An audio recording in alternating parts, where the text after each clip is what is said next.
In today's video, I'm going to teach you how to turn on or off Siri replies without confirmation on iPhone. So I'm starting right here on my iPhone, and the first thing I'm going to do is open up the Settings app.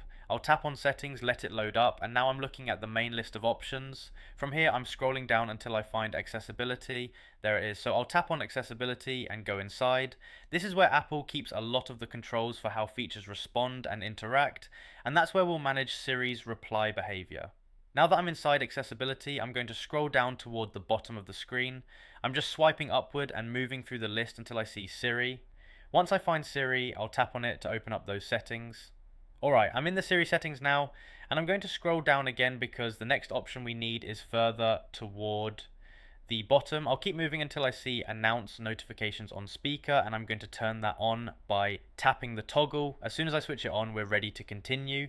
Next, I'll tap on announce notifications. This opens up another screen with more options related to notification announcements. Here I'm making sure that announce notifications itself is turned on, so I'll tap the toggle to enable it if it isn't already. Now that it's active, I'm going to look for the setting labeled reply without confirmation. Once I see it, I'll tap the switch to turn it on. You'll notice the toggle change immediately, and that means Siri can send replies without asking you to confirm first. If you prefer not to use that behavior, you can tap it again anytime to switch it off. And that's basically it. There's nothing else to confirm or save because the setting applies right away. Once I'm done here, I can back out of settings whenever I'm ready, and Siri will follow the reply preference I just set whenever announcements are in use.